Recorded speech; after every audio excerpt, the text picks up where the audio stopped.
No marriage is ever perfect, but in the case of Walburga Dolly Osterreich and her husband Fred, you could say that tensions ran through the roof, literally. In fact, what this 1920s housewife stashed away in her attic for over a decade caused a scandal that would feed the front pages for years to come. This jaw-dropping tale has more twists and turns than a pretzel factory, but before we get into all that, let's take things right back to the start.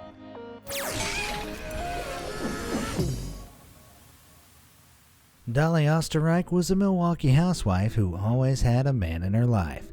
In fact, she usually had more than just one. Newspapers would later describe her as a naughty vamp and a comely woman whose unmistakable charm and insatiable appetites would allure a string of hapless men into her life and one to his death. But more on that later. She was born Walburga Dolly Korschel in the 1880s and grew up as a German immigrant on a poor Midwestern farm. In her early 20s, she married her first husband, Fred Osterreich, who was a hard-living, wealthy owner of a factory that manufactured women's clothing, mostly kitchen aprons. Fred worked long, tiresome hours, and when he was home, he'd hit the bottle. Meanwhile, Dolly, like most women, had needs, and her husband was usually far too drunk or busy to meet them. Then, one uncharacteristically warm autumn day in 1913, when Dolly was 33, she phoned Fred to tell him that her sewing machine had stopped working. Fred promised to send a repairman over that same afternoon.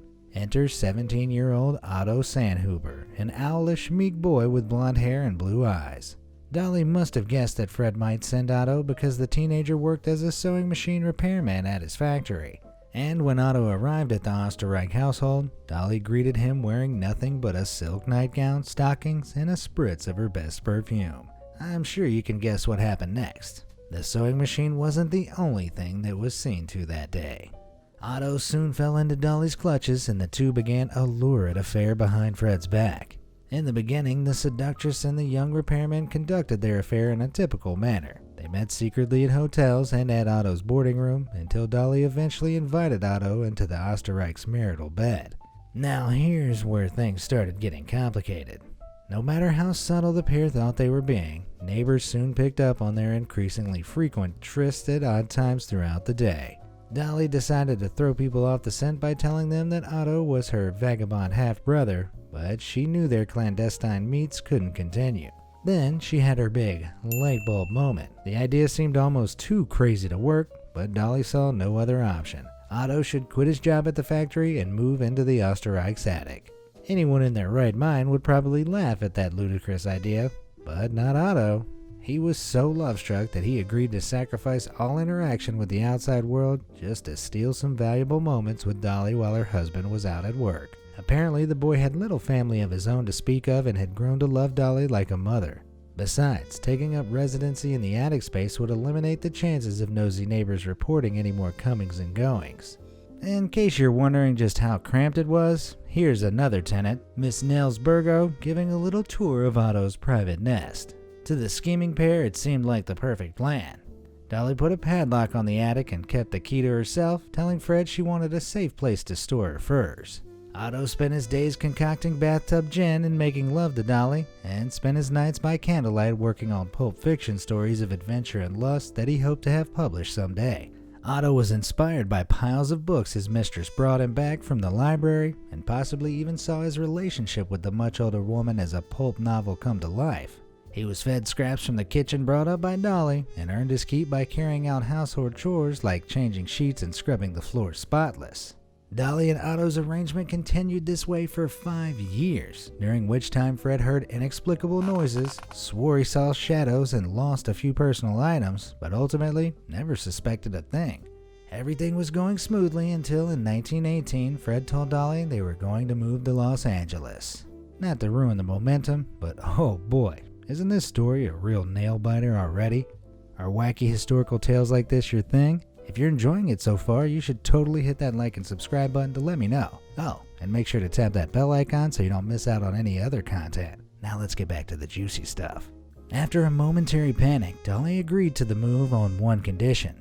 The new house also had an attic. She and Fred chose a new abode overlooking Sunset Boulevard, and when move day came, Dolly sent Otto ahead of them.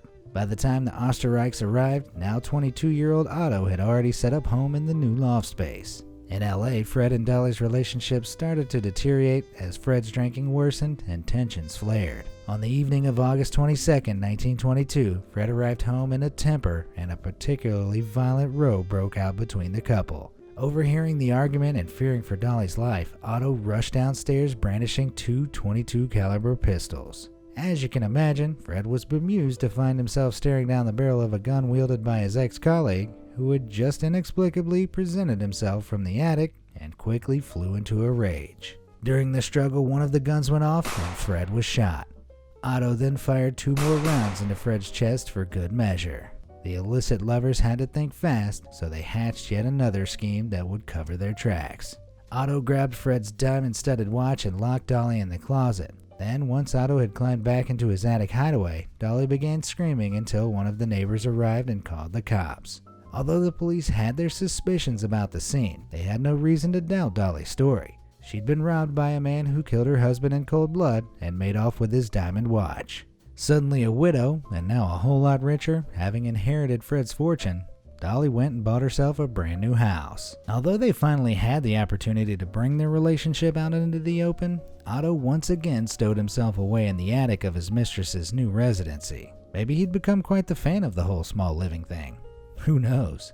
By this point, Otto Sandhuber had managed to get a few of his pulp stories published under an alias, and with this money, alongside a few nickels and dimes he'd collected from Dolly, he purchased a new typewriter to continue writing. Dolly, meanwhile, wasn't satisfied with just one man in her life and began a new relationship with her estate attorney and lawyer Herman S. Shapiro. Some may say Dolly had become too greedy, because it was from then on that she started to make a string of incriminating mistakes. Firstly, Dolly gifted her new beau Fred's old diamond watch, which he instantly recognized as the one she had already described as being stolen in the burglary. I mean, come on, lady, that's like criminal cover-up 101, right? Don't present stolen goods out of thin air. Anyway, Dolly innocently explained that she'd found the watch under a window seat cushion and convinced Shapiro not to call the cops. The problem was that Shapiro, much like Fred, was a busy man and was away at work most of the time. So Dolly once again used her irresistible allure to bag herself a new man, a businessman named Roy Klum, to keep herself occupied. Anyone would think she'd forgotten about poor old Otto just chilling in the attic, but maybe all the attention had just gone to her head. Dolly's next move was to ask Klum to dispose of the gun that was used to shoot Fred by explaining that it too closely resembled the one used in the burglary, so she didn't want it in the house anymore. You might think that the whole, "Hey, can you dispose of this pistol which looks identical to the murder weapon but definitely isn't," tactic wouldn't work, but it did. Klum threw the pistol into a shallow spot at the La Brea tar pits, and Dolly even managed to convince a neighbor to bury the second gun under a rose bush. Do any of you guys at home know of any weird, wacky, and downright scandalous stories like this one that need to be shared with the world? If you can think of any with as many twists as this one, why not let me know down in the comments below? Who knows, I might even make a video on it one day. Now where were we? Ah yes, it looked a lot like Dolly was getting away with it. But then things started to go very, very wrong. When Dolly eventually broke things off with Klum after their relationship turned volatile, he decided to go to the police with his story. On July 12, 1923, 11 months after the murder, police found the gun near the oozing tar pits. With the story now back in the news, the neighbor also walked into the station with the second gun. With nowhere left to turn, Dolly Osterreich confessed to disposing of the guns and was arrested for murder. But her story was far from over. While awaiting her fate in jail, Dolly made yet another damning mistake when she asked Shapiro to bring a bag of groceries to, you guessed it, her attic-dwelling vagabond half-brother. When Shapiro released Otto from the attic space, the two men got talking. After all, Sandhuber hadn't had contact with another man in over a decade, besides shooting Fred, and he regaled the lawyer with tales of his secret affair with Dolly. Apparently, the fact that Dolly had been keeping a secret lover stashed away in the attic wasn't such a deal-breaker for Shapiro, and he threw Otto out that very same day. Meanwhile, Chief Deputy District Attorney Buren Fitz and Deputy District Attorney Harold L. Davis racked their brains over a motive and more evidence to charge Dolly Osterreich with. The hearings dragged on for months, and they still couldn't explain how Dolly had shot her husband and locked herself in the closet. The murder weapons were so rusted that they didn't offer much help either, so they were forced to release Dolly out on bail. It was then reported that Dolly had fallen ill, and eventually all the charges were dropped for lack of evidence. Meanwhile, terrified young Otto fled to Vancouver, Canada, where he remained at large while working as a janitor and a night porter. Somewhere along the way, he also changed his name to Walter Klein and married a new woman named Matilda before returning to LA in 1930. Herman Shapiro remained Dolly's lover and even moved in with her for the next 7 years until also in 1930, their relationship ended on a sour note. Shapiro had finally reached the breaking point after disputes over money came to a head and decided to move out. But not before he provided the authorities with the final piece of the puzzle, Otto Sandhuber, also known as the Man in the Attic. Now 43-year-old Otto was working as a porter at an LA apartment house when he was arrested for murder, while his former lover Dolly was charged for conspiracy. This time it seemed like the cops had everything they needed to succeed, and the shocking tale of sex, obsession, and secrecy made the front pages. It was dubbed the Batman case because of Otto's cramped cave-like existence in the Osterreich's attic. During the trial, Otto admitted that he'd been enslaved by Dolly for all those years. Although the jury found Sandhuber guilty of manslaughter on July 1, 1930, the statute of limitations for such an offense was 7 years, and it had now been 8 years since Frank's death. The charges were reluctantly dropped, and Otto walked free. During the media frenzy that surrounded the trial, Sandhuber was described as the ghost in the garret, the bat lover, or the attic phantom, and was portrayed lover or the attic phantom with a penchant for attic dwelling, rather than the hopeless romantic from some pulp fiction novel he likely envisioned himself as. After the trial, Otto Sandhuber left Los Angeles and disappeared for good. Nothing is known about his life after his release from custody. Perhaps he continued working as a porter and lived out a happy marriage with Matilda, or maybe he ended up in another woman's attic somewhere else. As for Dolly, it seemed fate had escaped her again. The now famed attorney Jerry Geisler defended Mrs. Osterreich during the proceedings, and the jury was ultimately unable to reach a verdict. The majority were in favor of acquittal, and the trial ended in a hung jury before, in 1936, the indictment against Dolly was dismissed altogether. Lacking more convincing evidence, new District Attorney Buren Fitz ended the drawn-out melodrama by declining to try Dolly again. The deadly temptress had walked free without a single charge against her name for the final time. According to The Case of the Attic Lover, published in 1958, she spent the remainder of her days living over a garage in a rundown section of Los Angeles that was ironically attic-like in build. Walburga Dolly Osterreich eventually died in 1961, aged 80, just 2 weeks after marrying her 30-year companion and former business manager Ray Burt Hedrick. Thanks to a will drawn up in 1953, Hedrick inherited his wife's estate.